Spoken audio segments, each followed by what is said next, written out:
فاز المتقون.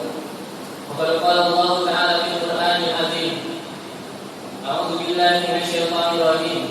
يا أيها الذين آمنوا اتقوا الله حق تقاته ولا تموتن إلا وأنتم مسلمون. وقال: يا أيها الذين آمنوا كتب عليكم الصيام كما كتب على الذين من قبلكم لعلكم تتقون. وقال النبي صلى الله عليه وسلم: اتق الله حيثما كنت وأتبع السيئة الحسنة تمحوها وخالق الناس بخلق حسن. Hadirin yang dimuliakan oleh Allah Azza wa Jalla, kita semua sudah tahu, sudah maklum, tidak asing bagi kita bahwasanya adanya kita di dunia ini, terlahirnya kita di dunia ini pasti ada tujuan. Adanya kita di dunia ini tidak sia-sia. Allah Subhanahu wa Ta'ala telah berfirman: "Wa ma khalaqtul jinna wal insa illa liya'budun." Dan tidaklah aku ciptakan jin dan manusia melainkan untuk beribadah kepadaku. Juga Syekh Muhammad bin Abdul Wahab berkata di dalam kitabnya, pada kitab Ushul Tsalatsa, beliau berkata, "Anna Allah khalaqana wa razaqana wa lam yatrukna hamalan bal arsala ilaina rasulan." Sungguhnya Allah, Dia menciptakan kita, yang memberikan rezeki kepada kita dan tidak membiarkan kita begitu saja sia-sia. Bahkan Allah mengutus para rasul. Dari sini ini bisa menjadi bukti rahmatnya Allah, kasih sayangnya Allah terhadap hamba-hambanya. Maka hadirin yang dirahmati Allah Azza wa Jalla, setelah kita tahu bahwa terciptanya kita di dunia ini memiliki tujuan, maka sudah sepantasnya kita senantiasa untuk menjadikan semua yang kita lakukan, dimanapun kita berada, kita selalu berupaya bahwa yang kita lakukan dimanapun itu merupakan termasuk dari ubudiyah kita kepada Allah, penghambaan kita kepada Allah.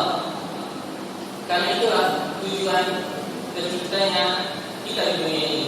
Walaupun itu kadang berat bagi kita, banyak ujian, hambatan, bahkan musuh yang akan senantiasa berusaha menyesatkan kita.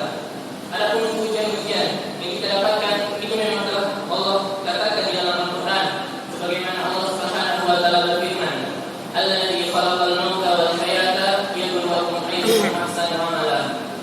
Dialah Allah yang telah menciptakan kematian dan kehidupan agar menguji siapa di antara hamba-hambanya yang baik amalannya.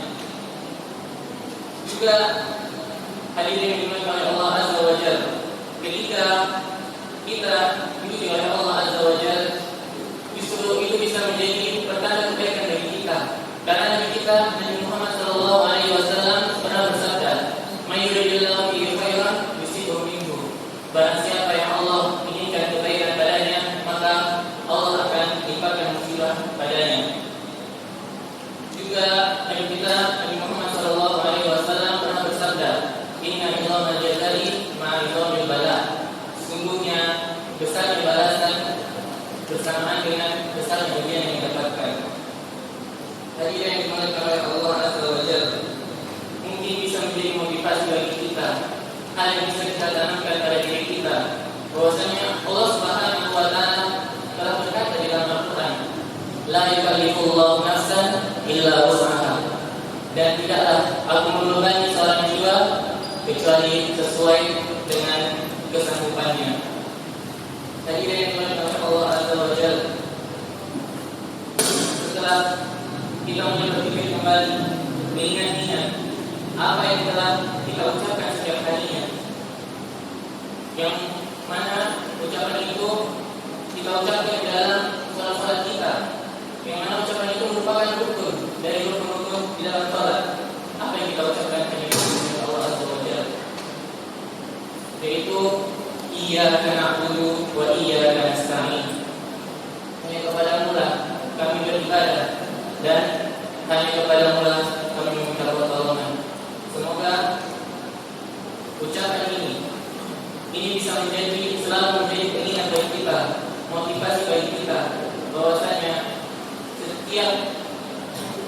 hal seharusnya kita adalah beribadah kepada Allah Azza wa Jalla.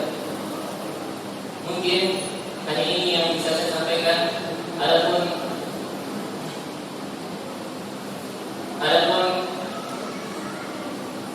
mungkin hanya